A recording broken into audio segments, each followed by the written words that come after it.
आज हमारे साथ एक ऐसी शख्सियत मौजूद है जिन्हें आप सब ने दिल्ली की राजनीति में उनके कड़े फैसलों और बेबाक अंदाज के लिए जाना है, लेकिन उनके राजनीतिक जीवन के पीछे एक और गहरा पहलू छिपा है जो अक्सर सुर्खियों में नहीं आता।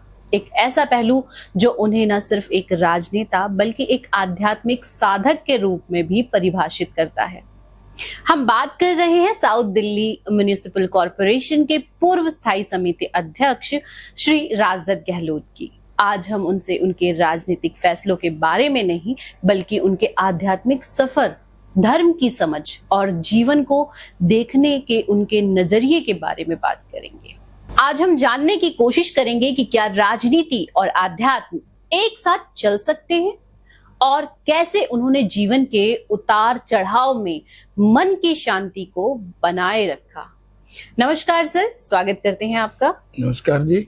जी, राजदत्त गहलोत जी, आप राजनीति में भी हैं और पहले आप पुलिस में भी रहे थे, लेकिन अब हम बात करते हैं आपके आध्यात्म की।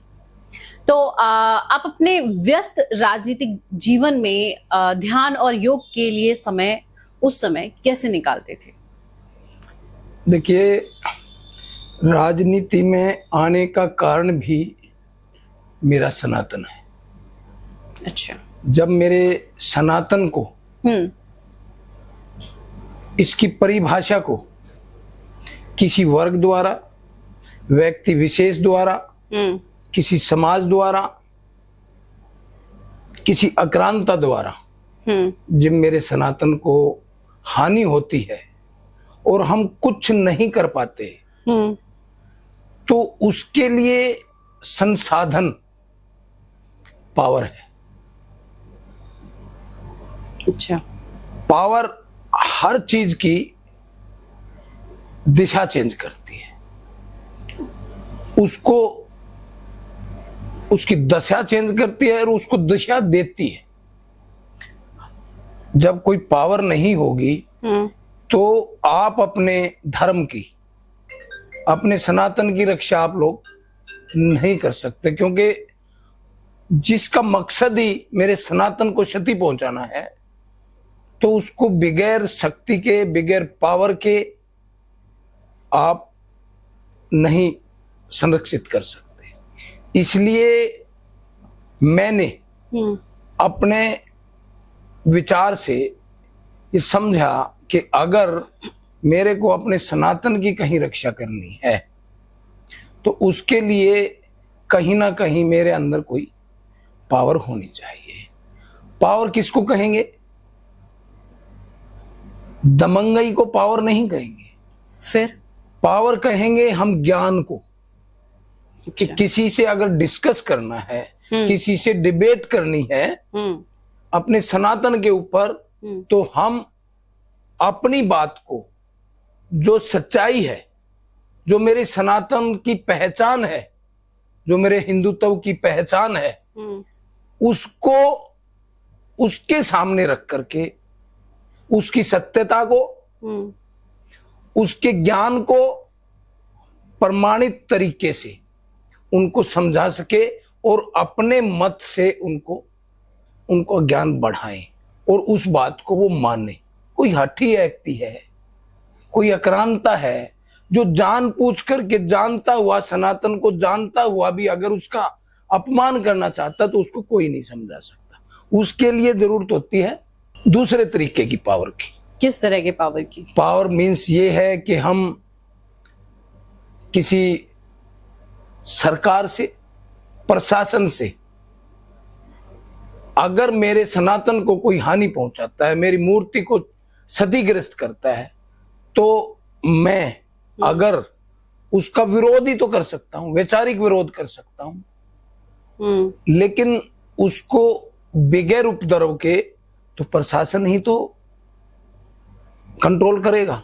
बिल्कुल, वो भी एक पावर है। लेकिन सबसे बड़ी पावर क्या है? ज्ञान। धर्म क्या है? धारण करने को धर्म कहते हैं। अच्छा। किसी चीज को धारण करना धर्म है। आपके अनुसार धर्म का ये अर्थ है? धारण करना, मैं आपको मैंने ये कपड़े धारण किए हैं ना, किसी चीज को धारण करने को धर्म कहते हैं। तो मैं सनातन धर्म एक ऐसा है जो गुरु द्वारा किया हुआ ज्ञान होता है। किसी भी गु माने अंधेरा, रू माने प्रकाश, अंधेरे से प्रकाश की ओर जो भी धर्म ले जाए उसको मैं सनातन धर्म कहूंगा। अच्छा, आपने कहा मैंने ये वस्त्र धारण किया हुआ है, तो मैं इसी पर आपसे सवाल पूछूंगी। गेहुआ वस्त्र पहनना, केसरी वस्त्र पहनना, वो हमने ऋषियों को भी देखा है और जो धार्मिक लोग होते हैं ज्यादातर पहनते हैं। तो आपके अकॉर्डिंग जो इस वस्त्र को, इस तरह के वस्त्र धारण करता है वो धार्मिक है? क्योंकि हम जब देखते हैं तो हम देखकर हमें पता चल जाता है यार ये आदमी पूजा पाठ और इस तरह की चीजें करता है। तो क्या आपके अकॉर्डिंग ये भी एक धर्म में ही आ जाता है कि जिसने गेहुआ वस्त्र पहन लिया वो धार्मिक हो गया? आप मेरी बात को गलत लेंगे। आपने भी धारण किया है वस्त्र, मैंने किया धारण करना।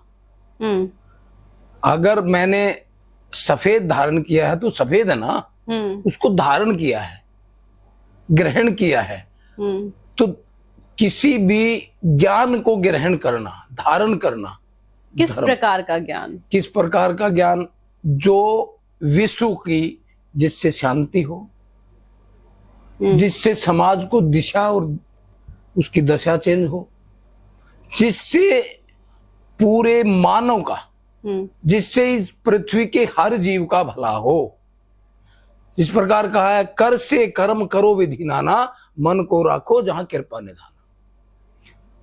अच्छा, कर से, हाथ से कर्म करो विधि नाना, अनेक प्रकार के कार्य करते हुए मन को राखो जहां कृपा निधाना। इस मन का क्यों कहा है? मन मंदिर तन भेज कलंदर, घटी तीर्थ नावा, एक शब्द मेरे प्राण बसत है, बहुरी जन्म नहीं आवा। मन मंदिर तन भेज कलंदर, घटी तीर्थ नावा, एक शब्द मेरे प्राण बसत है, बहुरी जन्म नहीं आवा। अब वो एक शब्द क्या है? वो शब्द क्या है बताइए? उसको जानना है। वो एक शब्द क्या है? अरे कृष्ण जी ने कहा है गीता में कि अर्जुन, हवा सुखा नहीं सकती, अग्नि जला नहीं सकती, पानी भिगो नहीं सकता। तो ऐसा क्या है? शब्द है कोई ऐसा कि जिसको नहीं जला सकते? किसी भी चीज को एक कुंवारी लड़की से, माफ करना, एक कुंवारी लड़की से ये पूछेंगे तेरे पति की शक्ल कैसी, तो बताएगी? जब तक उसके दर्शन नहीं हो जाएंगे, जब तक उसको धारण नहीं कर लेंगे, नहीं बता सकती ना। एक सफेद टुकड़ा रखे है, चपटा, उसका आकार बर्फी जैसा है, हम कहें कि इसका स्वाद कैसा है, जब तक उस चीज को आप उसका टेस्ट नहीं जान लोगे तो आप नहीं बता सकते ना ये खारे है, मीठे है, क्या है। तो धारण करने का मेरा कहने का मतलब यह है कि हम उसको धारण करें जिससे इस समाज का, इस पृथ्वी के हर जीव का भला हो। ऐसा हमारा सनातन धर्म है जो हमारे ऋषियों ने, जैसे मैं कई बार बोलता हूं कि मानव मात्र विचारों का एक समूह है, ना शरीर है ना आत्मा है, ये मैंने धारण करना पड़ेगा। मानव मात्र विचारों का एक समूह। अब जैसे कोई मंदिर गया, मैं मंदिर गया, मैंने पूजा की तो मैं पुजारी हूं, राजदत्त गहलोत थोड़ी हूं। अगर मैं गाड़ी चला रहा हूं, जो काम जिस समय कर रहे हैं मैं वही हूं, वो व्यक्ति है, ना कि वो व्यक्ति जो घर से निकल, मतलब अपने घर में जिसका जो परिचय है।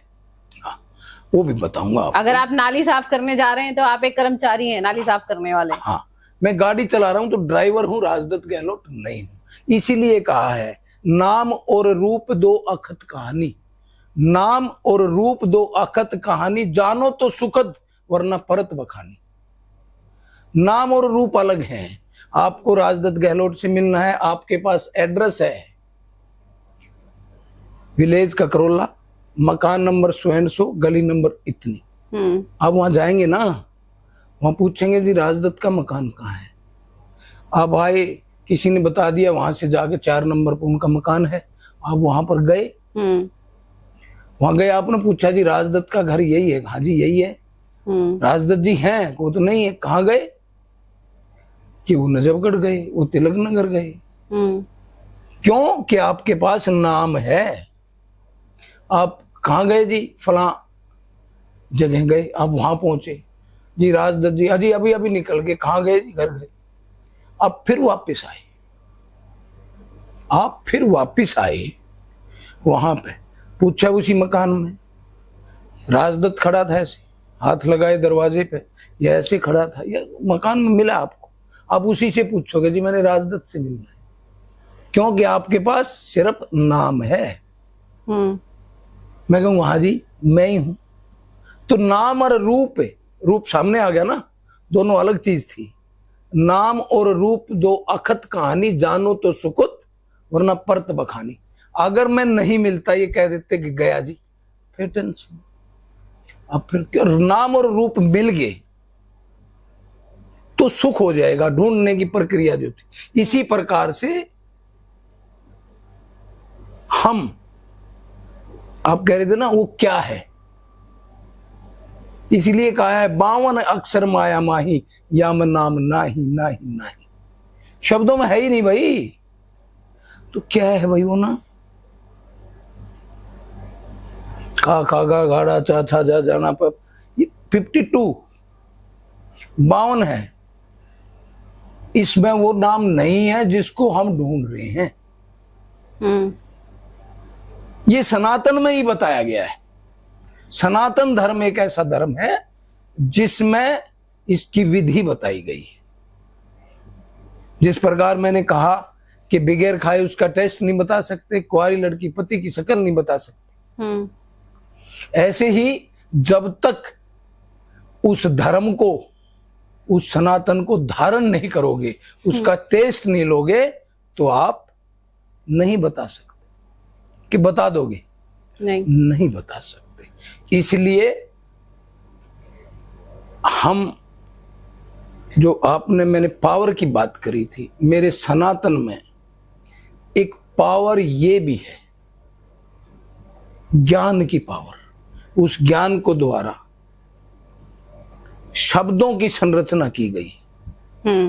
उन शब्दों के द्वारा हम लोग दूसरे को समझा सकते हैं, उसका ज्ञान दे सकते हैं।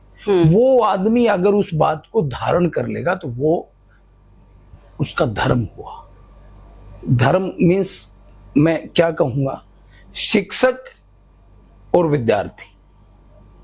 शिक्षक की बताई हुई को विद्यार्थी धारण करेगा तो वो उसका धर्म है।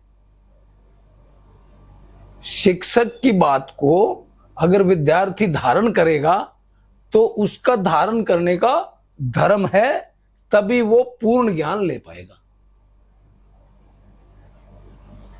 तो मैं इस दौरान आपको एक बात और बताना चाहूंगा। हमारा जो सनातन धर्म रहा है ना, वो कभी भी उग्र नहीं रहा। अच्छा। हमने इसको जितना परिभाषित देखा है, इसकी परिभाषा क्या है? मीराबाई। हमने तो युद्ध भी तो देखे हैं, युद्ध भी देखे, महाभारत देखा है हमने। युद्ध भी किसके खिलाफ? किस अधर्म के खिलाफ? धर्म से, धर्म को धारण करके उससे प्रेम। धर्म को धारण किया, सनातन से प्रेम, और उसको ध्वस्त करने वाले से युद्ध। कितने देखे हम युद्धों की, आपने, हमने कहानियां पढ़ी हैं, हमने ग्रंथ पढ़े हैं, ग्रंथों का ज्ञान है। तो जैसे देखो, हमारा जीवन 3 चीजों में बीतता है बाबू: tension, action, satisfaction. Tension, action, satisfaction. Tension हुई, राजदत्त के घर जाना है। एक्शन में आए, साइकिल से आए, गाड़ी में बैठे, 2 व्हीलर से आए, 4 व्हीलर से आए, एक्शन में आए, वहां गए, राजदत्त जी नहीं मिले, फिर टेंशन, फिर एक्शन में आए, जहां बताया वहां गए, वहां भी नहीं मिले, फिर टेंशन। फिर वहां से वापिस आए, राजदत्त जी मिल गए, सेटिस्फेक्शन। काम आपका हुआ ना हुआ वो अलग बात है, लेकिन जो नाम और रूप को ढूंढ मिलाने वाली बात थी ना, उसमें टेंशन खत्म हो गई। इसी प्रकार से एक हमारा अंग्रेजी का शब्द है एटीट्यूड। एटीट्यूड की स्पेलिंग देखोगे ना आप, ए 1 नंबर पे है, टी कितने नंबर पे है, इसकी स्पेलिंग के नीचे नंबर लिखते चले जाओ। जो भी लिखोगे उसका अगर आप जोड़ करोगे ना जी, तो वो आएगा 100। अच्छा, एटीट्यूड का जोड़ कितना आएगा? 100। किसी का एटीट्यूड अगर ठीक है तो उसके 100 में से 100 नंबर है। एटीट्यूड शब्द का प्रयोग मैंने क्यों किया? हमारा जो सनातन है वो हमें व्यवहार सिखाता है, जीना सिखाता है। हमारे सनातन में योग भी है, ध्यान भी है, दीक्षा भी है। तो इसलिए किसी भी धर्म में, बाकी धर्म नहीं है, वैसे धर्म तो मानव धर्म है। अच्छा, तो आपका ये कहने का मतलब है कि सनातन धर्म ही धर्म है, बाकी जो हम भारत में धर्म मानव धर्म है। हमारा सनातन धर्म मानव धर्म पर आधारित है। अच्छा, मानव धर्म तो मानव है, और हमारे ही सनातन धर्म में ही शिक्षा, सनातन धर्म में मानव की सेवा, क्योंकि मानव ही एक ऐसा जीव है, ऑक्सीजन युक्त वातावरण का श्रेष्ठ प्राणी अगर कोई है तो वो मनुष्य है। और इस सृष्टि का भला और बुरा इस मनुष्य के ही हाथ है। हम कहेंगे किसी पशु से कि आप, हमने सूजी रख दी, माचिस रख दी, गैस सिलेंडर रख दिया, चूल्हा रख दिया, घी रख दिया, कि हलवा बना खा लो, खा लेगा वो? नहीं खा सकता ना कोई भी पशु, कोई भी पक्षी। लेकिन मनुष्य के पास अगर साधन भी नहीं है, सूजी भी नहीं है, माचिस भी नहीं है, तो वो अपना मेहनताना करके उससे उन चीजों का संग्रह करके, खरीद करके उनको हलवा बना सकता है और उसका भोग सकता है। अगर हम किसी बैल को, गाय को, भैंस को, बकरी को ये कहें कि कमरा बना ले, ईंटें भी पड़ी हैं, सारा सामान है, कमरा बना के बैठ, नहीं। वो अगर उस कमरे को हम बना दें और उसमें उसका खूंटा गाड़ के उसको बांध दें, तो वो उसका भोग सकता है, उसका भोग वो भोग सकता है। अच्छा, ये बताइए कि तो सनातन धर्म में यही बताया है कि मनुष्य ऑक्सीजन युक्त का श्रेष्ठ प्राणी है, वही सृष्टि का भला और बुरा कर सकता है। मेरा सनातन धर्म, मेरा मीन्स जिस धर्म को हम फॉलो कर रहे हैं, जिस धर्म को हमने धारण किया है, वो धर्म सिर्फ और सिर्फ क्या बताता है? सृष्टि का भला, श्रेष्ठता, मनुष्य को अच्छे रास्ते पे चलाने के लिए। हमारे धर्म में तो बलि भी नहीं है, लोग करते हैं तो गलत करते हैं। बाकी जो अपने आप को कहते हैं कि हम फला धर्म के हैं और वो अगर वहां पर बलि है तो हम नहीं मानते उस बात को। हमारा सनातन प्रेम सिखाता है, जुड़ाव सिखाता है, धारण करना सिखाता है। इसलिए मैं आपको कहूं, आपने मेरे से एक बीच में बड़ा सवाल किया था, बहुत अच्छा सवाल, जानने के लिए। आप एक नारी शक्ति हैं, लेकिन मैं बेबाक आपको वो बात बताऊंगा। बताइए। आप ये कहना चाह रहे थे कि सनातन धर्म गेरुआ कपड़ा यही क्यों पहनता है? सफेद भी पहनते हैं और भी पहनते हैं, जरूरी नहीं है कि आध्यात्मिक व्यक्ति ये कपड़ा पहने। लेकिन मैं अपने मत के अनुसार, मैं किसी की, यानी मेरे को किसी ने ये शिक्षा दी है अध्ययन से या अपने विचारों से, प्रैक्टिकल। जब हम कोई भी बच्चा पैदा होता है उस वक्त जो ब्लीडिंग होती है वो कभी दाग नहीं छोड़ती और उसका कलर ऐसा होता है, वो एकदम रेड भी नहीं होता, ये होता है। ये कपड़ा उस साधक ने, उस सनातनी ने, उस संत ने, और साइंस में कहो तो उस वैज्ञानिक ने, उस खोजकर्ता ने जिसने अध्यात्म पर खोज की, उसने इसको इससे जोड़ा कि जब मैं पैदा हुआ तो जो मेरा विचार था, जैसा मैं था, वो मैं ऐसी चद्दर में आया था, तो आज भी मैं वैसा ही हूं। आपका कहने का मतलब यह है कि गेरुआ वस्त्र इसलिए धारण करते हैं? इसलिए मेरे विचार से, मैं किसी की बात को नहीं काट रहा, लेकिन इस बात से मैं आपने कह रहा हूं। ये चीज कहीं पढ़ी है या सिर्फ नहीं, मैंने देखा ना, आपने ऑब्जर्व किया और ये ऑब्जर्व आपके किया खुद के कि विचार मेरे हैं? खुद की विचार है अच्छा। कि वो उस टाइम उसके अंदर कोई विकार नहीं होता।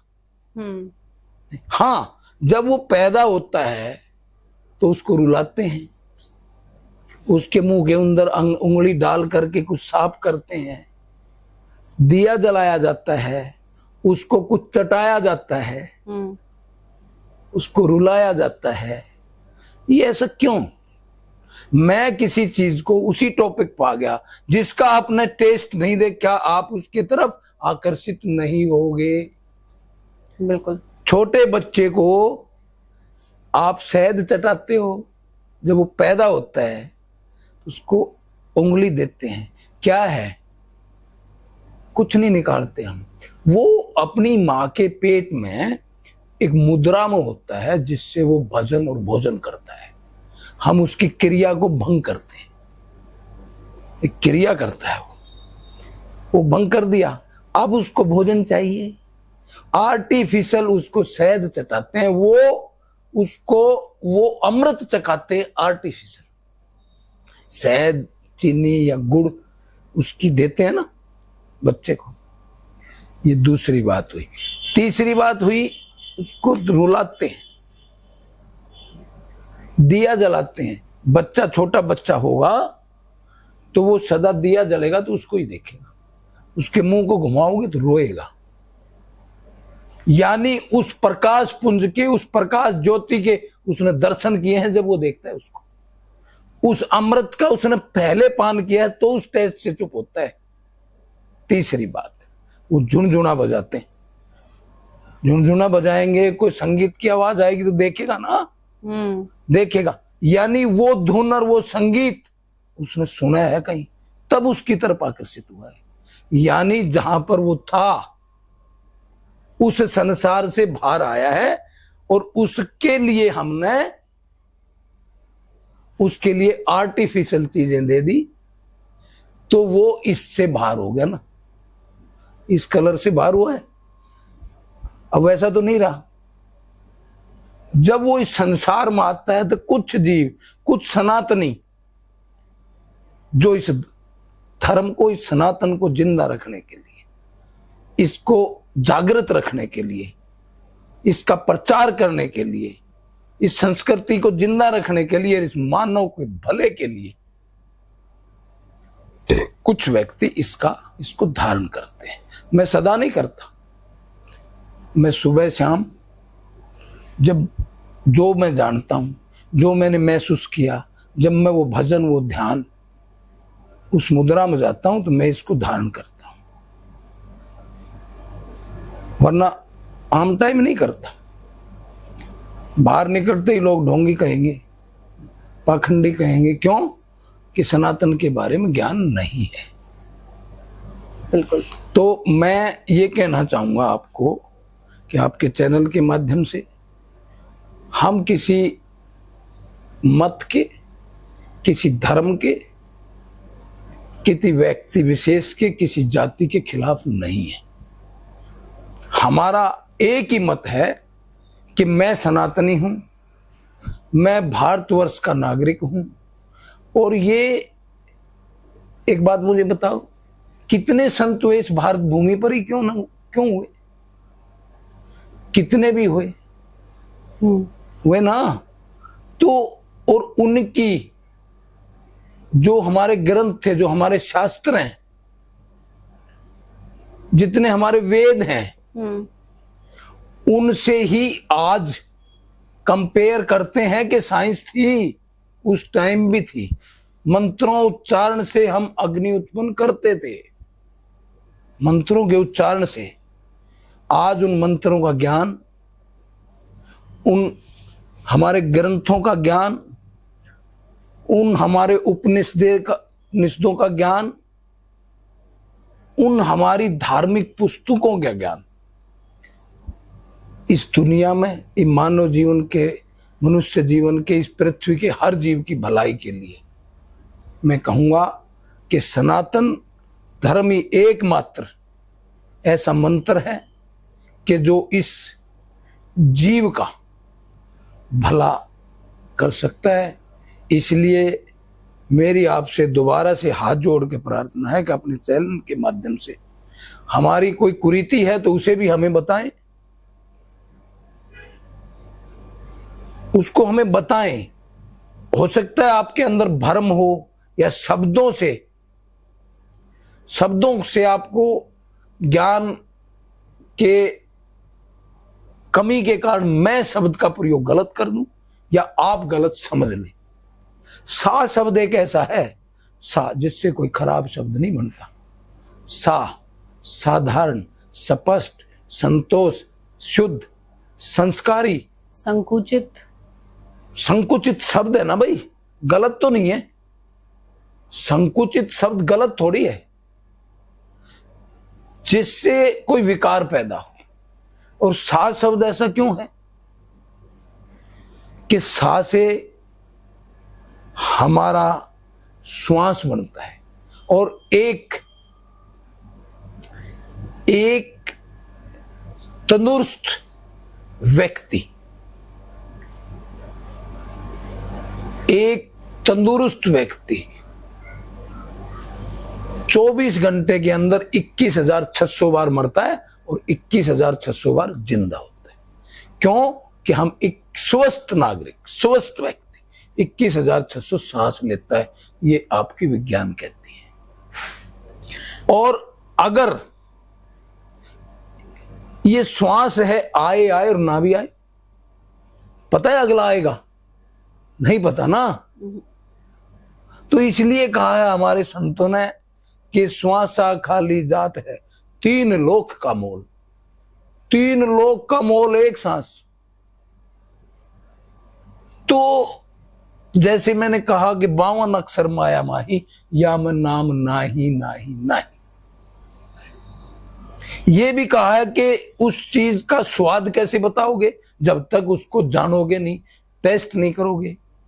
और ये भी कहा कि उठत बैठत सोवत जागत नाम। उठत बैठत सोवत जागत नाम। किसका नाम? प्रभु का। जो कैसे होगा? कैसे होगा भाई? सोगे तो छुट्टी। जब किसी व्यक्ति की मृत्यु होती है और उसको हम लेकर के जाते हैं, तो हम पीछे पीछे कहते हैं हमारे सनातन में, राम नाम सत्य है। राम नाम। हमारे पास इतना समय नहीं है कि हम इतनी लंबी कहानी कहें। हम बोलेंगे राम सत्य, राम बोलो गत है। नहीं, हम बोलते हैं राम नाम सत्य है, सत्य बोलो गत है। राम ने भी जिस नाम का उच्चारण किया था, जिस नाम को जाना था, राम नाम। राम जी ने भी, श्री राम ने भी जिस नाम को जाना, वो सत्य है। उसको जानो तो गत है। ना तो हम कहते राम सत्य, राम बोलो गत है। राम सत्य, राम बोलो नहीं, हम कहते राम नाम सत्य है। राम नाम सत्य है, और वो सत्य बोलो तो गत है, तो गति है। मतलब इसीलिए कहा है उठत बैठत सोवत जागत नाम। राम नाम क्या है? वो नाम कृष्ण जी ने कहा है ना, अग्नि जला नहीं सकती, वायु सुखा नहीं सकती, पानी भिगो नहीं सकता, तलवार काट नहीं सकती। क्या है? क्या है बताइए? क्या है वो नाम? आप बताइए क्या है? ये भी कहा है कि श्वासा खाली जात है, 3 लोक का मोल। और जो उस नाम को जाने उन सबके सद भय काम। वो नाम क्या है जिस नाम की आप बात कर रहे हैं? आप पे नाम की बात कर रहे हैं। कोई बाजार की कटोरी थोड़ी है कि उसको बता दे। अच्छा, तो उसको उसको बताने का नहीं। मैं आपको हलवा खाना है और एक गंदी सी कटोरी ले आए, कहते हैं इसमें डाल लो तो खा लोगे। हलवा खाने के लिए हलवे जैसा पात्र चाहिए। क्या चाहिए? पात्र। खीर खाने के लिए खीर जैसा पात्र साफ सुथरा चाहिए ना, और साफ सुथरी चम्मच चाहिए। तो पहले वो पात्र होना जो उसको, उस नाम को ग्रहण कर सके, उसको जान सके। वैसा बर्तन बनो, वैसी जिज्ञासा जगाओ, वैसी जिज्ञासा आपके अंदर होनी चाहिए। आगे एक बार कह दी हलवा दे दो, मैं जो लाया आपने चम्मच डाल दिया तो हलवा भी खराब हो गया ना, कि नहीं हुआ? तो कैसे जानेंगे? वैसा पात्र। हाँ, ये इच्छा जागृत होनी चाहिए। उठत बैठत सोवत जागत नाम, नोट राम। शब्दों में है ही नहीं, बताऊं क्या? 52 अक्षर माया माही याम नाम नाही नाही नाही। क्या करें भाई, क्या है वो? आजकल के गुरु कहते हैं कान्ना बाती कुर, तू चेला में गुर, 1.25 रुपया धरना तो परेन पर। अच्छा, आपसे मैं जानना चाहूंगी, ध्यान यानी मेडिटेशन, ध्यान मेडिटेशन कहते हैं लोग, आजकल बहुत ट्रेंडिंग चल रहा है। अब मेरे गुरु को मत, मैं सारी बातें आपको ले जाऊंगा वहीं। तो वो क्या है फिर बोलूंगा। उठत बैठत सोवत जागत नाम, ऐसी एक ही क्रिया है। हम श्वास लेते हैं, जो उठते बैठते सोते जागते सब होती है। श्वास बंद हो गया तो ले चलो भाई, क्या निकल गया इसके अंदर से? गया ना, उठाओ जल्दी, देर हो रही है। हाँ। क्या गया? इसीलिए कहा है आत्मा चली गई। कहां चलेगी? कहां चली? शरीर को छोड़कर निकल गई। मैंने ये कहा आपको, अभी बताया, उस पर फिर विचार करो। नहीं, आपने कहा कि मानव मात्र विचारों का एक समूह है, ना शरीर है ना आत्मा है। तो है क्या? यही पूछा था स्वामी जी ने कि मैं हूं कौन। पूछा था ना, स्वामी ब्रजानंद जी ने उनको ज्ञान कराया था।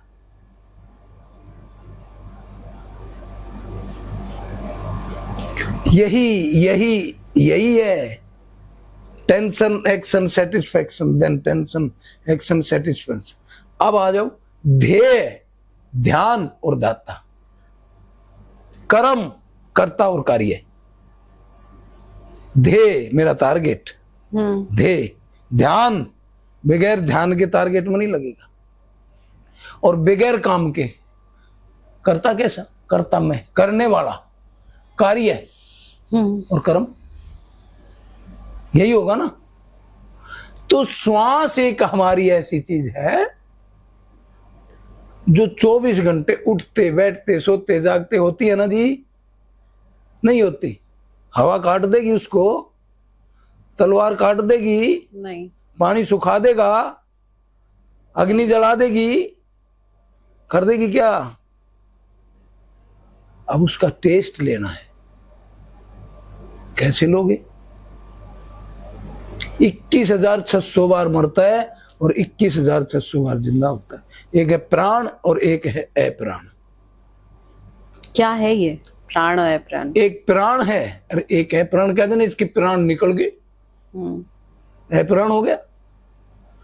इसमें प्राण है तो जिंदा है। वो किस चीज से आए? श्वास से। मृत्यु श्वास बंद होने से ही तो होती है। जब वो श्वास लेना बंद कर देगा तो ही तो मृत्यु समझेंगे। नहीं, अब उस श्वास के आने और जाने से कौन सा रास्ता है? उस श्वास के आने और जाने का रास्ता कौन सा है? और उसके आने जाने से कौन सी ध्वनि उत्पन्न होती है? वो प्रभु का नाम है। उसको मैं नहीं बता सकता आपको, उसको आप टेस्ट कर सकते हो उसको आप खुद जानोगे। कोई शक नहीं। अच्छा एक बात बताइए, उस श्वास को जब आप लेते हो तो कोई तो ध्वनि हो रही मेडिटेशन ही माध्यम है। कोई तो ध्वनि होती। मेरा ये हाथ जा रहा है ना जी, ध्वनि तो है, यंत्र नहीं है सुनने का। उतना सूक्ष्म मेरे पास यंत्र नहीं है कि इसको जा रही है तो हवा कट रही है और उस ध्वनि को मैं सुन सकूं। इसलिए श्वास जब लेते हैं तो एक ध्वनि उत्पन्न होती है और उस ध्वनि को सुनने के लिए एकाग्र होना पड़ेगा, और एकाग्रता में ही आपके पास वो यंत्र है कि वो ध्वनि क्या कहती है। अच्छा, वो ध्वनि क्या कहती है उसको आप जानोगे।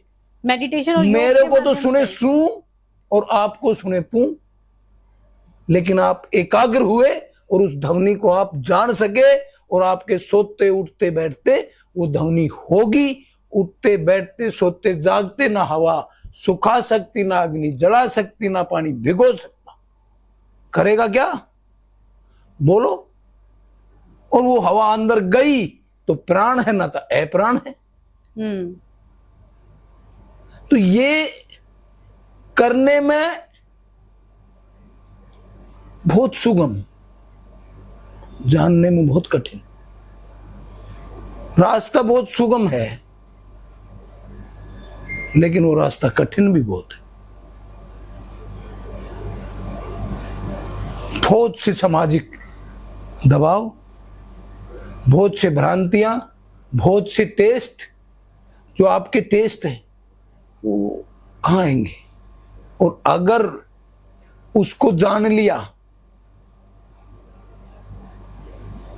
तो तभी तो बताएगी कुंवारी लड़की पति का नाम, जब देख लेगी, जब उसको जान लेगी। हाँ, उस मिठाई का टेस्ट, उस पत्थर का या उस मिठाई का है, उस चीज का टेस्ट नमकीन है, मीठा है, क्या है, तभी तो बताओगे। जब उसको खा के देखोगे, उसको जान जाओगे। क्या है, कैसी आवाज आई?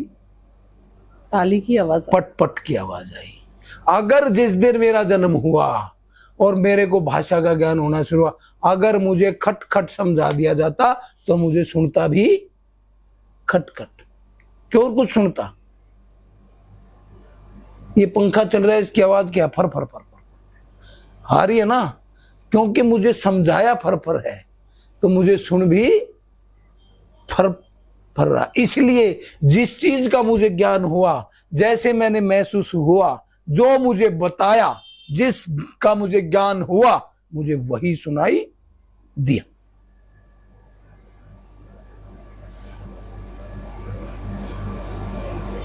इसको कहते हैं धारण करना। क्या है ये? सनातन है, जो प्रैक्टिकल है। लेकिन मैं वो बच्चा जो अपनी माँ के पेट में था, वो किस चीज का पान कर रहा था? जो उसकी माँ खा रही थी वही ले रहा था, वो भी ले रहा था। कैसे? रोटी खा रहा था? नहीं, उसका जो वो रस बन रहा था, कहां से ले रहा था उसको? नाभि से। नाभि से। क्या नाभि क्या हो गया? केंद्र हो गया। जब हम इस सांस को खींचेंगे, कहां टकराता है जाके? नाभि से। जब कोई चीज टकराएगी तो ध्वनि, या कोई चीज जाएगी तो ध्वनि और चिंगारी पैदा नहीं होगी? होगी नहीं? होगी। दो पत्थर मारो ना रात को, आग दिखती है। बजाते थे ना रात को घर पर गली में बैठ के। तो जब वो टकराएगा तो अग्नि उत्पन्न होगी। वो है भर्गो देवस्य। भर्गो देवस्य धीमहि धियो यो न प्रचोदयात्। वो भर्गो ज्योति, भर्गो देवस्य, वो दिया, धीमहि, मुझे उसका प्रत्यक्ष हुआ, धियो यो न प्रचोदयात्, जो कहीं नहीं है, जिसको मैं खुद जान सकता हूं। बहुत से संस्कृत के शब्दों के मैंने ये अपने शब्दों में बनाया है। मैं किसी सांस्कृतिक उसका वो नहीं कहा कि कोई इस पे सुनेर ये कही ये गलत बता रहा है। मैंने कहा कि वो भर्गो देवस्य धीमहि धियो यो न प्रचोदयात्, वो भर्गो ज्योति, मेरे शब्दों का, मेरे समझने का, मेरे कहने का फर्क हो सकता है, लेकिन बात वही है। टीका यहीं क्यों लगाऊं, यहीं क्यों ना लगा लेते। दिव्य ज्योति, जब हम श्वास लेते हैं सबसे पहले कहां जाता है? मस्तिष्क। यहाँ फिर कहां डाइवर्ट होता है? जाता तो यहाँ है। हमारी पीनियल बॉडी है एक छोटी सी, जिसमें मटमैले कलर का एक लिक्विड होता है, उसके अंदर एक बहुत सूक्ष्म यंत्र है, जो आप यूं लाओगे ना उंगली यूं, तो ऑर्डर दे देगा मिचले आगी। कहता ना, ऑर्डर दिया ना, जब वो हिस्सा उस यंत्र से कट जाएगा तो वो ऑर्डर मानना बंद कर देगा। और जब हम उस ध्वनि को जान जाएंगे तो फिर ये दुनिया मेरे मेरा मंत्र क्या है? मेरे में से मेरा जन्म हुआ है। कैसे? आप में से आपका जन्म थोड़ी ना हुआ है। मेरे में से मेरा जन्म हुआ है। मैं भी एक आत्मा हूं और एक आत्मा में से आत्मा का जन्म हुआ है, शरीर का जन्म हुआ है। मेरे में से मेरा ही जन्म हुआ है। मनुष्य में से मनुष्य का जन्म हुआ है, पक्षी में से पक्षी का जन्म हुआ है, लेकिन है जीव, जीव में से जीव का जन्म हुआ है। इसको कहते हैं सनातन। आपने शरीर देखे है? थोड़ी सी बात है, आपकी समझ सको तो समझा, वरना हम तो अपना झोला लेके चल देंगे भाई, कोई बात नहीं है। कोई तो मानेगा ना, मैं तो मान गया। आपने मंदिर देखा है? देखा है? मंदिर देखा है ना? ऊपर से क्या है? गुंबद है, उसके ऊपर कलश है, वो गुंबद अंदर से गोल है, उसमें एक घंटा लटका है, उसके नीचे मूर्ति है, गोलाई के नीचे। अगर दीवार में भी मूर्ति है तो वैसे गोला दे देंगे या यूं यूं यूं यूं करके बना देंगे। है नहीं है? अगर कोई फोटो भी है तो उस पर भी गोल चक्कर दे देंगे या किसी आर्च में खड़ा कर देंगे हमारे, जो जिनको हम भगवान मानते हैं। कहीं चपटी छत का ऐसा मंदिर देखा आपने? नहीं। खेत में भी अगर हम ईंटें लगाते थे तो ऐसे खड़ी करते थे। हमारे घर के बाहर दरवाजे के साथ आला होता था, हाँ। उसमें भी दिया लगाते थे, वो ऐसा होता था। ऐसे ईंटें रखते उन्हीं में लगाते हैं ना, कहीं आप गए होंगे जी। मस्जिद गए हैं, गुंबद है, ऊपर भी है वो पिंडी सी लगी है, वो भी अंदर से गोल है, उसी के नीचे कुरान शरीफ है। गुरुद्वारा गए हैं, वो गोल है ऊपर से, उस पे भी वो है ना, अंदर से भी गोल है। हमारे गुरु ग्रंथ साहब उस गोलाई के नीचे है। चर्च गए हैं, थोड़ा सा रूप चेंज है, लंबा, लेकिन उसके भी ऊपर वो है कलश, है ना कलश है, हाँ, सिंबल है चर्च का। यार वो ऐसे होगा, वो ऐसे क्रॉस कर दिया है तो ना, हाँ है, वो भी अंदर से गोल है, उसके नीचे बाइबल है। ऐसा क्यों? बताइए आप। फ्री में ज्ञान लोगे मेरे से? नहीं, दर्शकों मैं काना बाती कुर तू चेला में गुर, 100 रुपया धरना तो परेन पर, वो नहीं है। हमें सनातन का प्रचार करना है, हमें सनातन के बारे में जागृति लानी है। ऐसा क्यों? वो सभी ऊपर से गोल क्यों है? सभी के ऊपर कलश क्यों, वो क्यों है? थोड़ा सा रूप बदल देते हैं। सभी अंदर से गोल क्यों है? उसी के नीचे मूर्ति क्यों है? उसी के नीचे बाइबल क्यों है? उसी के नीचे कुरान शरीफ क्यों है? उसी के नीचे गुरु ग्रंथ साहब क्यों? बताइए। आप बताइए, आपके पास ज्ञान का भंडार है तो आप ही ज्ञान देंगे, सही ज्ञान तो आपके पास होगा। अगर आपको यहां से किसी शहर जाना है तो आप कागज पे लिख लोगे, और वहां गए तो एक तीर का निशान लगा हुआ है और नीचे लिखा है उस शहर का नाम, और फिर लिख दी किलोमीटर। तीर के निशान से आप क्या समझे, मुझे बताइए। दिशा बताया गया है, इधर है। तो आप कहना चाहते हैं ये दिशा बता रहे हैं? इधर है। हाँ। आपने पहले क्यों नहीं बताया मुझे? लेकिन नहीं, वो तीर का निशान ये कहता इधर है। लिपि के द्वारा ज्ञान, लिपि के द्वारा ज्ञान, एरो मार्क। आप खुदाई कर रहे हैं, एक पत्थर मिला, उस पत्थर पे एक भागता हुआ सांड दिखाई है, छपा हुआ है, आकृति है, और एक आदमी खड़ा है ऐसे भाला लेके उसकी तरफ कर रहा है, तो आप क्या कर रहे हैं कि ये इसको मार रहा है और ये भाग रहा है, या वो सांड मेरी तरफ है और वो भाला कर रखे है, तो मैं आत्मरक्षा कर रहा हूं। पढ़ लिया ना वही चीज, वही भाला, वही सांड, वही आदमी। लिपि के द्वारा ज्ञान, क्या कहा? ऐसा ही है या ऐसे ही यहां भर रहे हो मेरी? आपने ये तामझाम लगा रखे है, तो ये देखेंगे ना कि यार कोई इंटरव्यू हो रहा है, इधर कैमरा लगे है, इधर एंकर है, इधर वक्ता है ना। अगर इसको यूं की यूं फोटो में छाप दें तो लोग बगैर लिखे पढ़ लेंगे। हाँ, तो इसीलिए मंदिर, मस्जिद, गुरुद्वारा, चर्च सभी एक एरो मार्क हैं। क्या है? Arrow mark. ए मनुष्य एक ऐसी बिल्डिंग है, ए मनुष्य, ए जीव एक ऐसी बिल्डिंग है जो ऊपर से गोल है। मेरा सिर गोल है ना, गुंबद है ना, सबके कलश है। कलश है नहीं है, यहाँ सबके सेंटर होता है, महिला पुरुष कुछ भी है ना। ए मनुष्य एक ऐसी बिल्डिंग है जो ऊपर से गोल है, उसके ऊपर एक कलश है, और उस कलश के नीचे वो अंदर से भी गोल है, और उसके नीचे एक कमरा है, और उसके नीचे प्रभु का निवास स्थान है,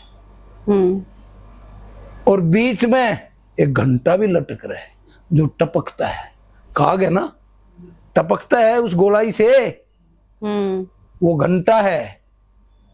ऊपर से गोल है, ये मेरा कलश है, इसके अंदर एक घंटा भी लटक रहा है जिसका नाम काग है। वो टपकता है जिससे मेरा गला तर रहता है। इसके नीचे मेरा दिल और मेरी नाभि है।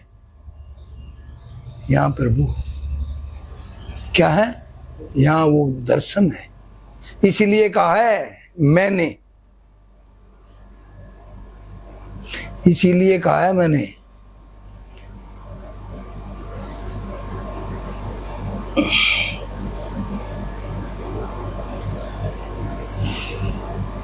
चलो मैं शब्द निकल गए हो। किसी ने पूछा ना कि प्रभु का स्थान कहाँ है? मंदिर, मस्जिद, गुरुद्वारा, चर्च, ये एक एरो मार्क बना दिया गया मनुष्य जहां हम जाते हैं अभी, कि ऐसी बिल्डिंग है,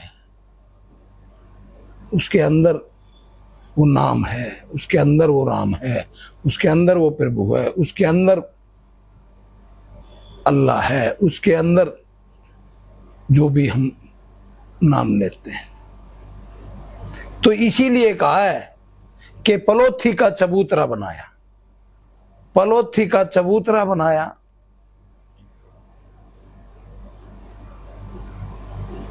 पलोथी का चबूतरा धड़ एक कमरा,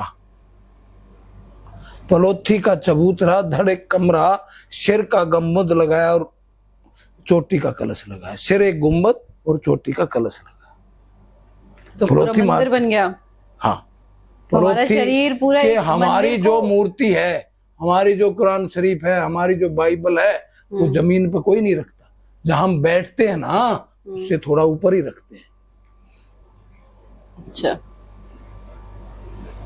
उससे ऊपर ही रखते हैं ना भाई, जहां हम बैठते हैं। बाइबल है तो वो घोड़ी सी लगा दें, कुरान शरीफ को भी गुरु ग्रंथ साहब को भी, हमारी मूर्ति को भी, और उस गोलाई के नीचे ही रखते हैं, होते हैं उसके नीचे नहीं। तो इसलिए हमारा जो शरीर है वो भगवान का घर है। पलोथी का चबूतरा धड़े कमरा बनाया, सिर एक गुंबद और चोटी का कलश लगाया, और नाम रखा देवालय, कि इसमें देवता का निवास है। अच्छा, आपसे आप मैंने एक पुस्तक लिखी थी, दुर्भाग्य से पता नहीं कहाँ है, उसका नाम था आध्यात्मिक विज्ञान। अच्छा। अपने अध्ययन के अनुसार, लेकिन मैं पीएचडी तो नहीं, नाम में मेरा कोई गाइड था, मैं तो अपने आप लिखी थी हाथ से, लेकिन वो अब मुझे मिल नहीं रही, ढूंढूंगा घर पर कहीं ना कहीं तो मिल जाएगी। और आपने आकर के जितना भी समय मेरा लिया उसके लिए मैं आपका आभारी हूं, क्योंकि मेरा व्यर्थ नहीं किताब गया। में यही लिखा था जो आपने बताया? वो समय मेरा व्यर्थ नहीं गया, वो समय मेरा मेरे अध्यात्म पे और मेरी हरि चर्चा पे गया। और हो सकता है आपको भी कोई बात इनमें से अच्छी लगे। इस किताब में क्या यही बातें थी जो अभी आपने बताई? नहीं, ये तो थोड़ी सी है। क्या था उस किताब में ऐसा? वो तो बहुत प्रतिदिन का अपना अध्ययन का और किताबों से अध्ययन एक्सपीरियंस का, था उसमें, अपनी दिनचर्या का, अपना एक्सपीरियंस जो भी कहेंगे, अपने रहन सहन का, या जो मुझे प्राप्त हुआ उसको लिखता गया। आपने उसको अपने स्टोरी में रूपांतरित कर दिया कि भाई मेरे साथ ये घटना घटी, मैंने मेडिटेशन किया या ध्यान किया तो मुझे इसका ये बेनिफिट मिला। जो हमारा मेडिटेशन है, जो हमारा योग है, वो मनुष्य को एकाग्र होने के लिए, शून्य में जाने के लिए साधन है। हमारा जो हमें बताया गया है, मुद्राएं हैं, खैचरी मुद्रा है, ध्यान मुद्रा है, हाँ जी, उच्चारण मुद्रा है। आप पे अपने कानों को दबा के जोर से और ऐसे लगाओ, कुछ देर बाद आपको एक ध्वनि सुनाई देगी।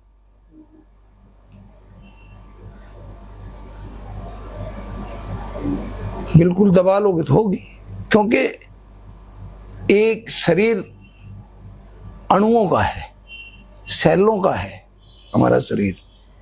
ये खून ऐसे थोड़ी दौड़ता है, ये सेल ब्लास्ट होते हैं ऐसे, उसकी ध्वनि से दौड़ता है। तो पूरे शरीर में प्रभु ने ऐसा यंत्र बनाया है कि इसमें तेल डलता रहो तो इसके सारे पुर्जे अपने आप काम करते रहेंगे।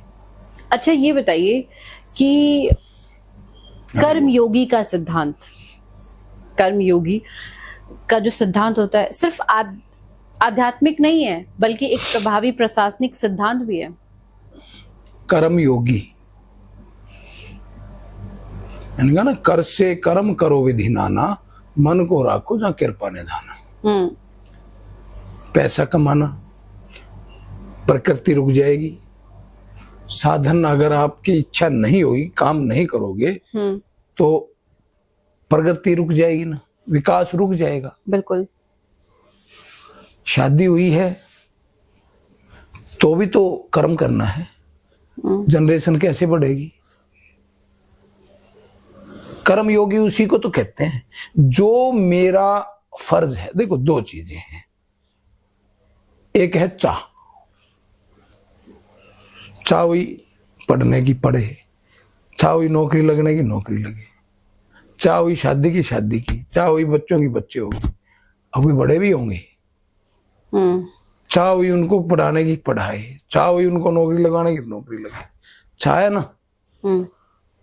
तो ये मेरा कर्म है, इसी को कर्म योगी कहते हैं। जो मेरा कर्म है कि इस सृष्टि का भला और बुरा मनुष्य ही कर सकता है, तो इस सृष्टि को संभालने का इस मानव जाति को दिशा देने का, ये भी एक कर्म है। मेरा कर्म है परिवार का लालन पालन, वो भी तो कर्म है। मैं भी तो कर्मयोगी हूं। एक परिवार का लालन पालन करता हूं, कर्मयोगी है। कर्मयोगी ये नहीं है कि एक संति कर्मयोगी है, नहीं। अपने कर्म को करना। योग किसको कहते हैं? दक्षता। अपने काम को करने में जिसकी दक्षता है, अपने काम को करता है, वो कर्मयोगी है। एक है भोगी। आप कमाओगे, मैं बैठ के खाऊंगा, भोगी है।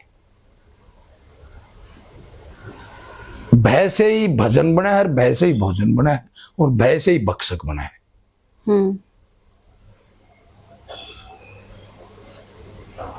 तो शब्दों में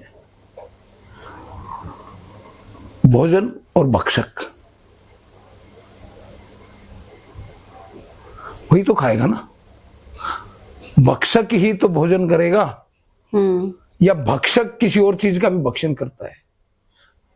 लेकिन जिसने भजन किया वही ब्रह्म को प्राप्त करता है।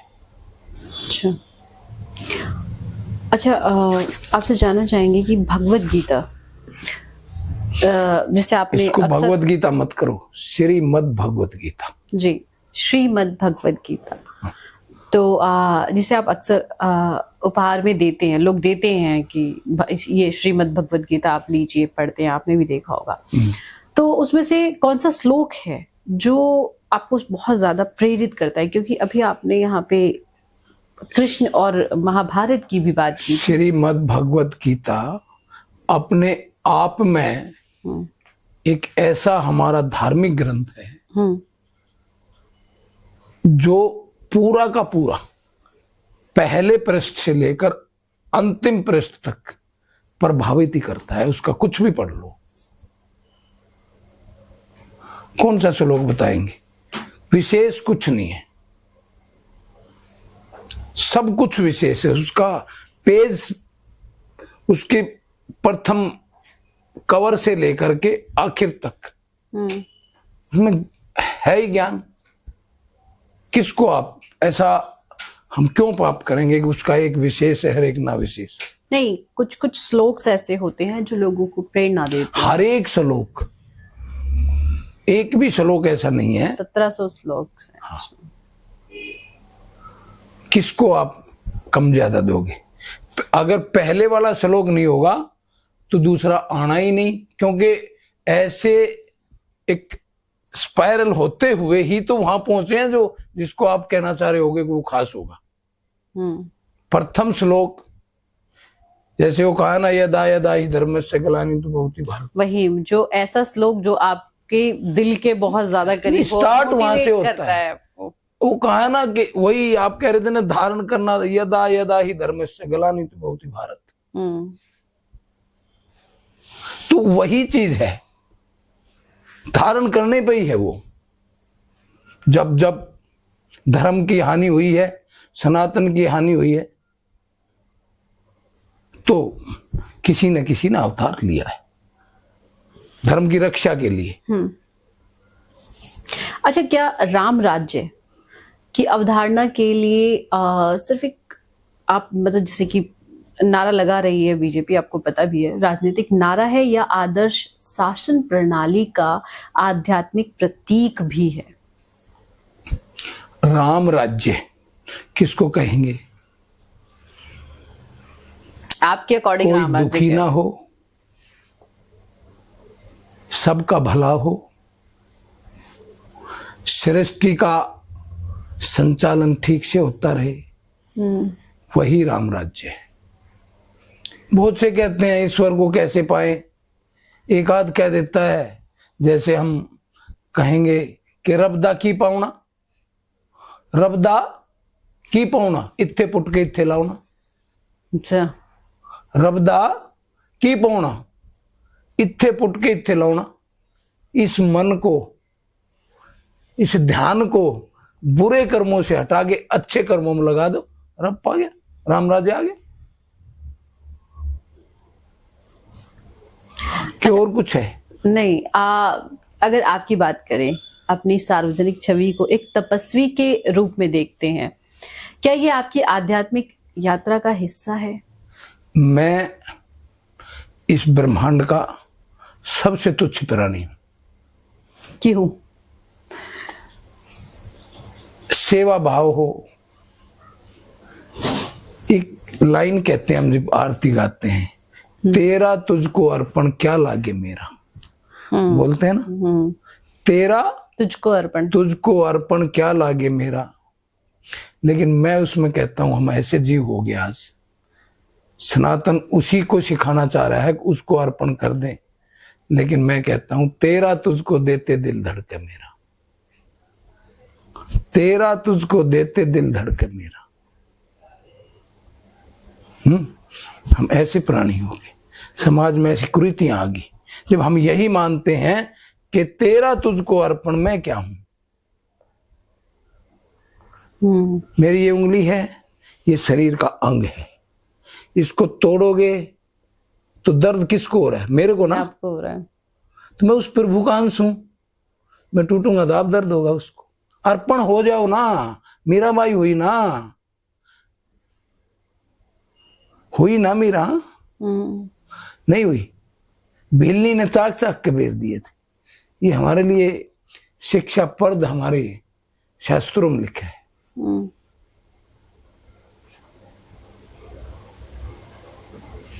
तो तेरा तुझको अर्पण क्या लागे मेरा, लेकिन आज कहते हैं तेरा तुझको देते दिल धड़के मेरा। अरे मैं भी तो उसी का हूं, दे दो, समर्प, अपना कर्म करो, उसको छोड़ दो, उसके ऊपर छोड़ दो, क्या करेगा। सृष्टि को चलाने के लिए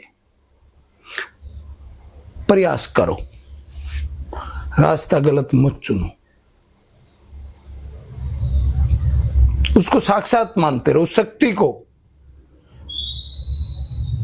जो हर कण में है, हर जगह विराजमान है, उसके बगैर पत्ता भी नहीं हिलता। तो हम क्यों अपने विचारों को गंदे करें? ये सोच लो ना, फिर तुझे ही दर्द हो रहा है यार, मुझे नहीं हो रहा। नहीं, लेकिन दर्द तो खुद ही को होता है, प्रभु तो है भाई, हम उसके जीव है ना, उसके अंश हैं। जैसे मेरी उंगली मेरे शरीर का अंश होगा ना यार। मेरे ऐसे चोट लगा दो तो मैं रोता क्यों, हंसता क्यों नहीं? क्यों कि मुझे सिखाया गया है क्रिया कि इसमें दर्द होने से रोना है, ऐसे रोना है, और हंसना है तो किस बात पर हंसना है। तो उसके देखो, हम क्या है, हमारा कई बार लोग बोलते हैं यार ना, वो ज्योति आई थी उसने मूड खराब कर दिया। अरे कितनी अच्छी है ज्योति, उसको मेरे शरीर के मूड के बटन का पता है, मुझे नहीं पता। ऑन क्यों नहीं कर लेता? अगर वो मूड को खराब कर गई तो आप अपने को ऑन कर लो, लेकिन मुझे ज्ञान ही नहीं है मेरा वो मूड का बटन का है, उसको पता है। इसी प्रकार से जैसे कोई बहुत सुंदर फूल खिला है, मैं उसको देख कर रोऊंगा नहीं, उसको देख कर ना कुछ खुश होएगा, मेरा चेहरा खिलेगा अच्छी चीज को देख कर, सुंदर चीज को देख करके। और हुआ तो प्रशंसा करूंगा ना, और मेरा चेहरा खिलेगा। क्यों कि उसकी सुंदरता ने मुझे रिफ्लेक्ट किया और मेरे चेहरे ने दिखाया, मैं रिफ्लेक्ट हुआ, बहुत सुंदर है। जैसे एक बिंब है, पीछे लाइट छोटी सी जलती है, ऊपर आगे रोशनी बढ़ाता है। इसलिए मेरे अच्छे विचार आए ना तो मैं रिफ्लेक्ट हुआ ना, और मेरे चेहरे पर खुशी आई।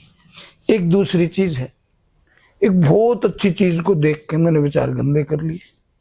कितनी सुंदर लड़की है, ये तो प्रशंसा हो। इसके बाद मनुष्य ऐसा प्राणी है जो विचारों को पलट लेता है,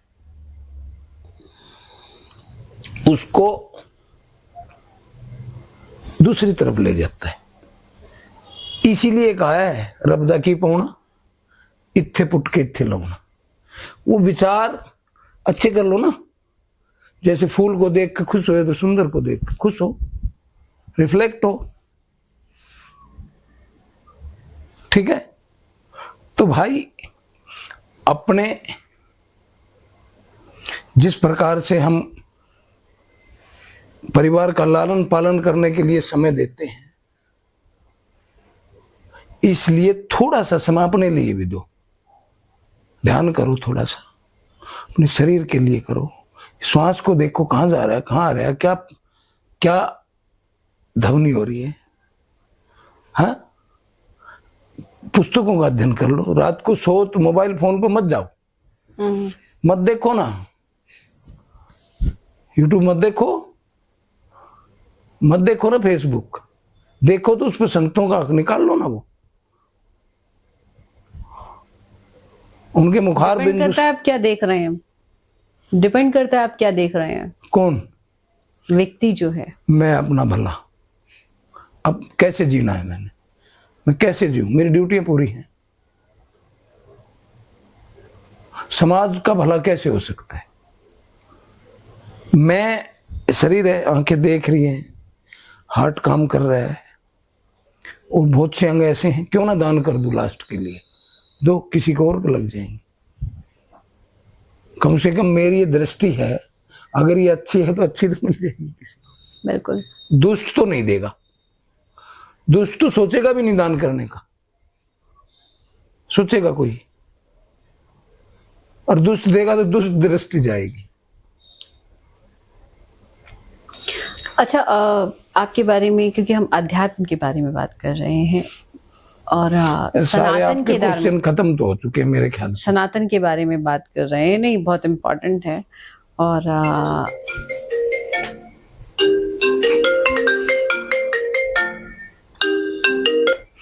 हाँ बानू,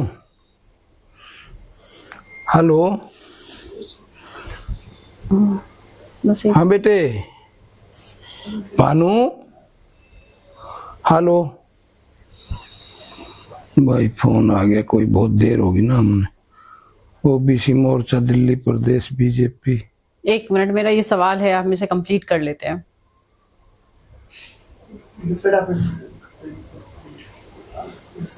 हाँ, शुरू करते हैं जल्दी से। बहुत अहम सवाल है आपसे। आप अपनी उपवास, यानी जो फास्ट हम रखते हैं, उपवास रखते हैं, कि परंपरा को कैसे देखते हैं? क्या ये एक सिर्फ धार्मिक अनुष्ठान है या अनुशासन का कोई तरीका भी मानते हैं आप इसको? इसको आप किसी भी तरीके से देख लो। जैसे कि शारीरिक तंदुरुस्ती, मेरे अंदर कितना संयम है भूखा रहने का, या मेरा एक मन मान गया, मन की शुद्धि, भोजन के बगैर रहना, शरीर की क्षमता, और मेरी अपनी निष्ठा किसी के प्रति, सब कुछ जो है ना हमारी, वो प्रदर्शित उससे होती है। और दूसरी बात है कि भोजन ही तो करते हैं, शरीर की मशीनरी का लोड एक दिन वो शांत रहे, उस पर लोड कम पड़े, तो साइंटिफिकल भी और आध्यात्मिक, ये बहुत देर रहेगा। ये बुलाया हुआ है, मच्छर बहुत हो रहे थे। अरे नहीं, रुक जाओ 2 मिनट, बहुत ज्यादा शोर हो रहा है। ये बंद नहीं हो सकता, ये बंद कर दो ना, वो शीशे वाले से बंद कर दो। हो गया बस, ये चला ही जाएगा।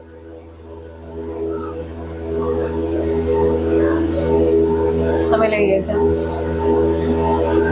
ये ज्यादा ही बिल्कुल घर के पास आके शोर मचाना नहीं शुरू कर दिया इन्होंने। शोर नहीं मचा रहा, धुआं छोड़ रहा मच्छरों का। यहाँ से तो शुरू करेगा ना, यहीं से शुरू कर रहा है क्या? आप एमसीडी से हो इसलिए? मैं कहाँ एमसीडी से, आप स्टैंडिंग कमेटी चेयरमैन। हाँ, जा रहे हैं, बंद नहीं ना है। किया ना यहीं से शुरू, मुझे दिखा के जाएंगे ना हमने किया है।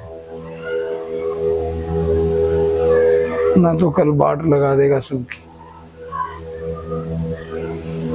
बस अब हो गया भाई, बहुत हो गया। आप इस वो एक्चुअली उसका आंसर बहुत फिर पूछ लेना कभी आओगे तो यार, ये थोड़ा आज ही पूरा कर जाओगे सर। अच्छा ठीक है, एक वो वहां पे कट लगा देंगे, क्वेश्चन कर लेती हूँ मैं। धर्म स्थलों के विकास को लेकर आपका जो विजन है, क्या वो सिर्फ एक शहर का विकास है या भारतीय संस्कृति और अध्ययन के अध्यात्म के पुनर्जागरण का हिस्सा है?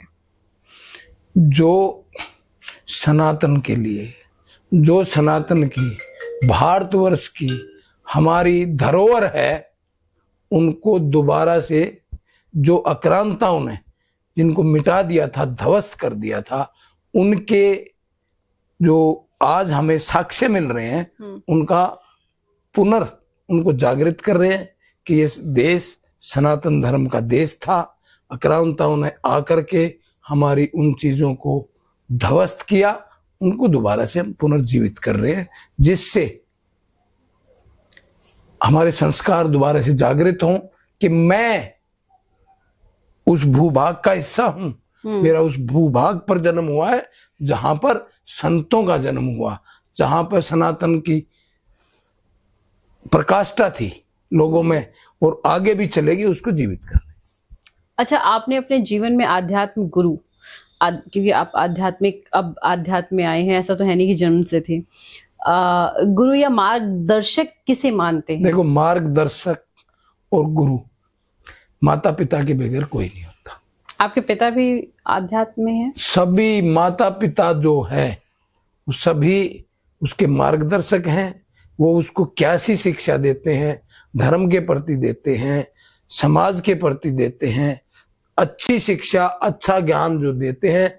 जो मैंने कहा ना, धर्म धारण करने को धर्म कहते हैं। गुरु, आपने कहा गुरु, कु माने अंधेरा, रू माने प्रकाश, जो अंधेरे से प्रकाश की ओर ले जाए वही मेरा गुरु है, वो मेरे माता पिता। अच्छा, ये बताइए कि जैसे उन्होंने आपको इस चीज की सीख दी, अध्यात्म की सीख दी, तो ये आपके जीवन में कैसी दिशा दी इसने? अरे मुझे ना, जब ये बातें होती हैं या मैं इनका अनुसरण करता हूँ तो मुझे बहुत संतोष मिलता है, मुझे बहुत संतोष मिलता है।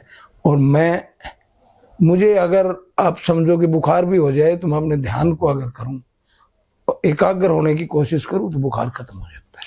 अच्छा, आपको लगता है कि राजनीति और आध्यात्म एक साथ नहीं चल सकते हैं, या सत्ता की भूख जो है वो आध्यात्म के मार्ग में बाधक बनती है? कोई भी आध्यात्मिक व्यक्ति कभी सिर्फ अध्यात्म से अलावा किसी चीज की इच्छा नहीं करता। अगर वो वहां पर स्थापित है और वो उसका संचालन कर रहा है तो उसको कुछ नहीं समझता। कोई अगर किसी पद पे है तो उस पद को त्यागने के लिए हर समय वो तैयार होता है, क्योंकि वो मनुष्य जीवन के लिए, संसार के जीव के लिए, भले के लिए पैदा हुआ है, भोगने के लिए पैदा नहीं हुआ। अच्छा। वो पैदा हुआ है तो इस सृष्टि के भले के लिए पैदा हुआ, भोगने के लिए नहीं। भोग तो वो अपना भोग रहा है, अपने जीवन को सफल तो कर ही रहा है वो। लेकिन कई बार क्या होता है कि दुष्ट, जैसे आपने कहा ना, युद्ध भी बहुत हुए हैं, बुराई को मिटाने के लिए हथियार भी उठाना पड़ता है, क्रोधित भी होना पड़ता है। किस लिए? कि जो हमारा सनातन है या जो मनुष्य और इस प्रकृति के जीव के लिए जो भला कर रहा है और उसको अगर कोई छिन-भिन कर रहा है तो उसका वध भी करना पड़ता है। अच्छा, आप सनातन धर्म को किस रूप में परिभाषित करेंगे, और क्या ये आधुनिक भारत में एक प्रासंगिक जीवन शैली हो सकती है आपके? मैं आपको कहूं कि जीवन जीने का अगर किसी ने आनंद लेना है तो वो सनातन धर्म की मान्यताओं को मानते हुए, क्योंकि बार बार एक ही बात तो सामने आएगी कि इस सृष्टि का भला सनातन करता है। उसके बारे में आप क्या सोच सकते हो? मैं सोचता हूं इससे सृष्टि का जो धुरी है वो सनातन है, सबसे प्राचीन सनातन है। शिव तत्व और आदि शंकराचार्य के ज्ञान दर्शन ने आपको किस तरह प्रभावित किया?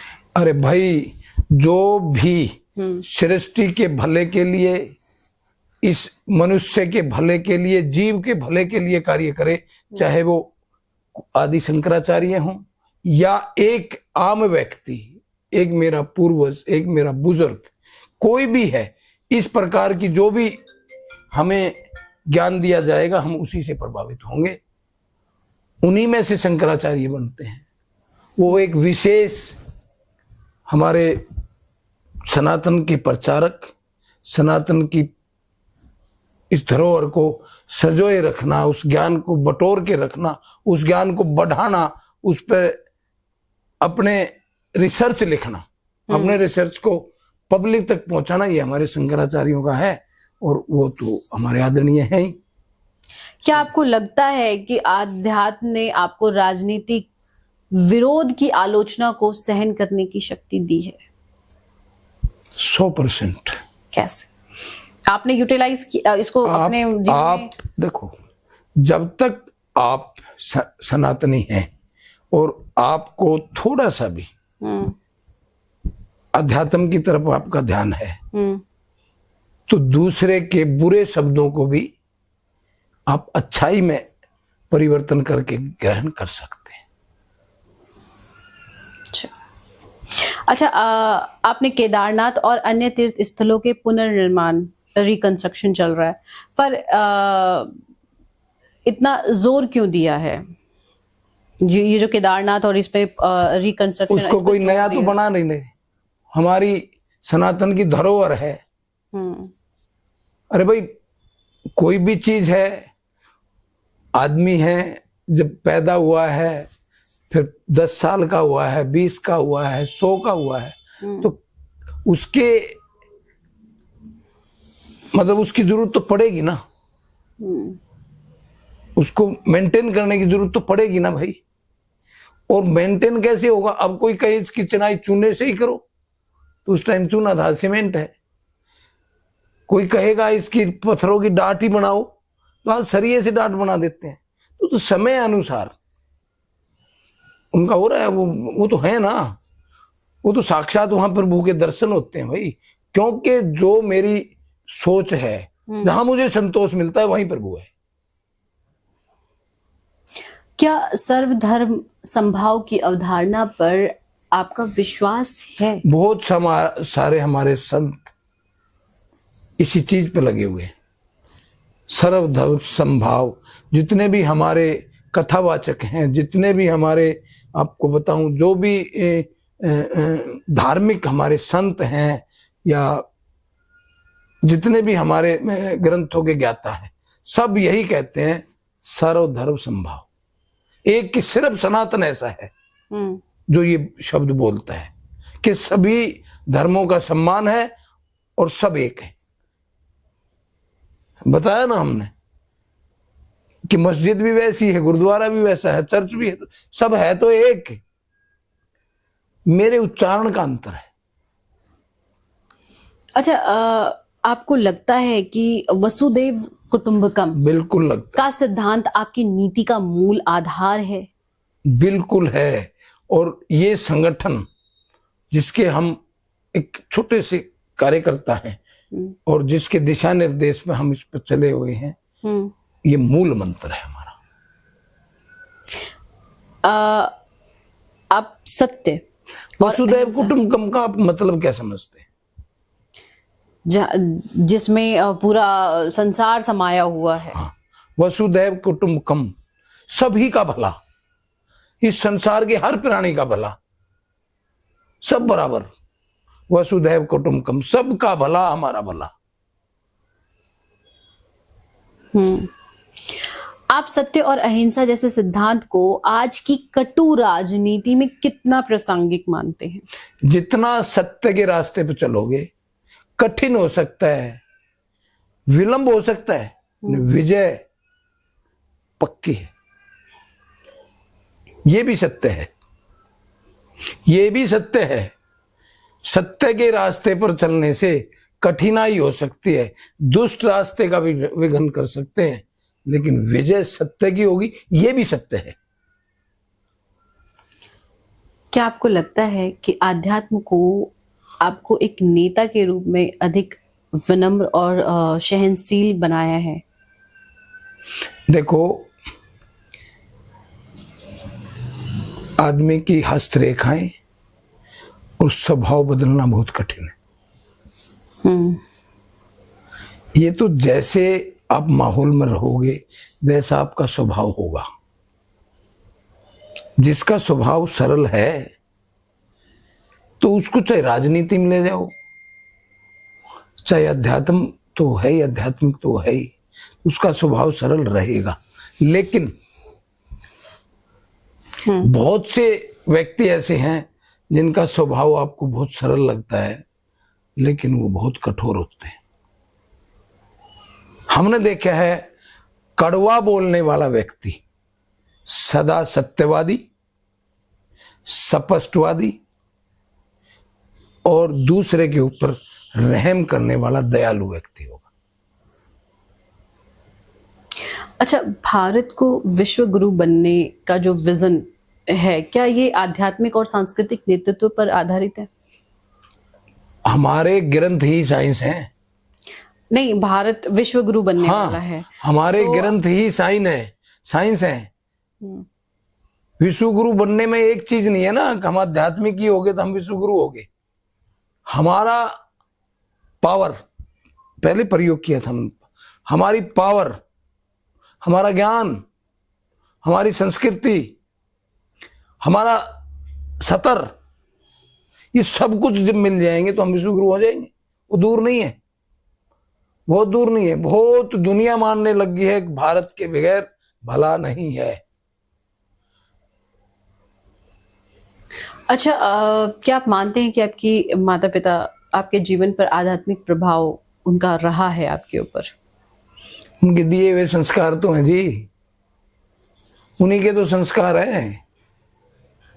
जब तक कोई शिक्षार्थी, कोई गुरु, माता पिता प्रथम गुरु हैं, जब तक वो अच्छे और बुरे का ज्ञान नहीं कराएंगे तो आपको क्या पता।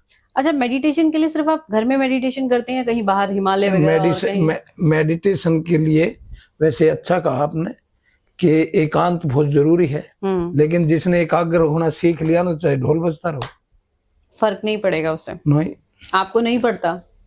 मैं ये कहता हूँ जिसने एकाग्र होना सीख लिया, जिसने एकाग्र होना, कई बार नहीं होता है, कोई नमस्ते कर देता, आपका ध्यान कहीं होता, आप नमस्ते नहीं ली, आप एकाग्र थे। कई बार किसी ने कोई शब्द कहा कि कई बार किसी ने कोई शब्द कहा, आप कहीं वो एकाग्रता है, आपका ध्यान वहीं था। कई बार आमने सामने से आदमी निकल जाता है, वो नमस्ते भी करता, आपने देखा भी नहीं, और आपकी नजर से नजर मिली, नजर से नजर मिली, वो कहेगा यार उस दिन नमस्ते करी तो नमस्ते ना ली। हाँ यार मैंने तो नहीं देखा तुझे। बोला नहीं, आप मुस्कुराए भी थे मुझे देख के। होता है ना कि आप देख रहे हैं, सुन रहे हैं, लेकिन ध्यान आपका कहीं और है, तो वो एकाग्रता है आपकी। अच्छा, आप कर्म को भाग्य से ज्यादा महत्वपूर्ण क्यों मानते हैं? मैंने सबसे पहले कहा था, कर्म कर से कर्म करो विधि नाना, मन को राखो ना कृपा निधाना।